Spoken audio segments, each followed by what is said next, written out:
Avant d'entamer les démonstrations, petit rappel des notations des objets géométriques. Commençons par le point. Le point se note dans un texte mathématique grâce à une lettre majuscule.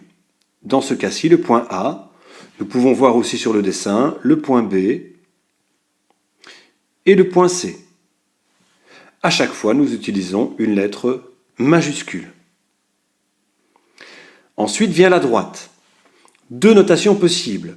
Si une droite passe par deux points, on peut lui donner comme nom la droite BC en utilisant deux lettres majuscules, c'est-à-dire la droite passant par le point B et par le point C.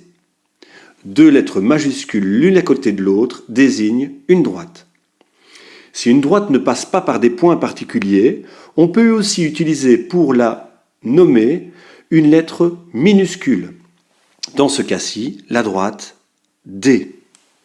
Attention donc, une lettre minuscule désigne une droite, une lettre majuscule désigne un point. Il faut faire très attention à bien distinguer les deux.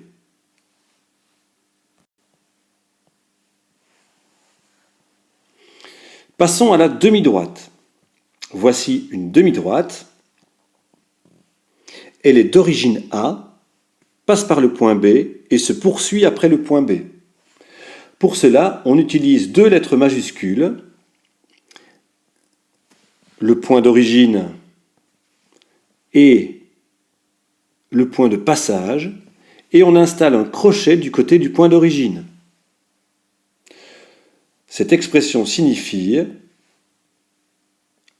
la demi-droite d'origine A passant par B. Le segment de droite. Voici le segment de droite CD et le segment de droite GH. On utilise deux lettres majuscules qui désignent les extrémités entourées de crochets. Voici le segment CD ou le segment GH.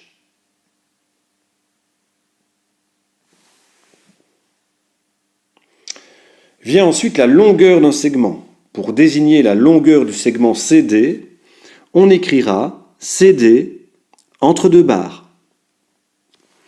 Pour désigner la longueur du segment GH, pareil, G majuscule, H majuscule, entre deux barres. Attention de bien distinguer segment de droite et longueur d'un segment. En effet, les segments peuvent être différents.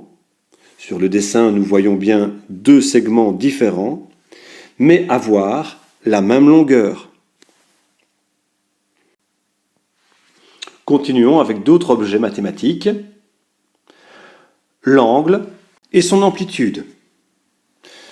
Commençons par l'angle. Pour désigner un angle, on utilise la lettre désignant son sommet, dans le cas qui nous occupe, la lettre B, avec un accent circonflexe. Nous avons aussi sur le dessin l'angle D, l'angle de sommet D. On peut aussi désigner un angle par trois lettres consécutives, trois majuscules consécutives. Mais la lettre du milieu, la deuxième lettre, est toujours le sommet de l'angle.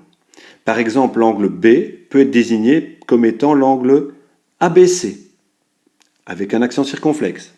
Et l'angle D peut être désigné comme étant l'angle EDF, avec un accent circonflexe. L'amplitude de l'angle, la mesure de l'angle, est désignée avec deux barres autour de l'angle. Pour l'angle B, l'amplitude de l'angle B sera désignée par le B majuscule et son accent circonflexe, entouré de deux barres.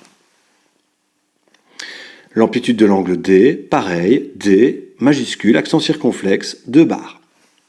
On peut évidemment faire la même chose avec les trois lettres. L'amplitude de l'angle ABC et l'amplitude de l'angle EDF.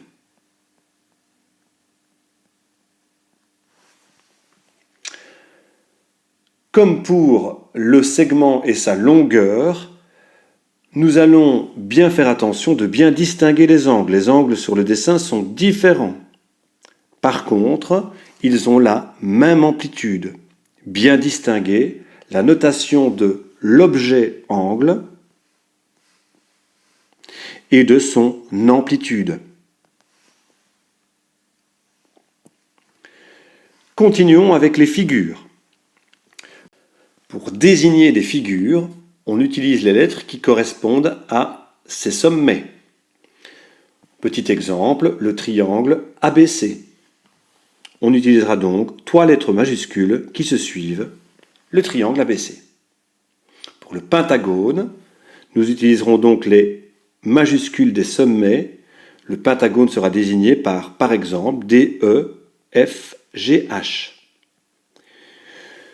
Une petite remarque supplémentaire, il faut, à partir du moment où je choisis un sommet, suivre le tracé du pentagone ou de toute autre figure.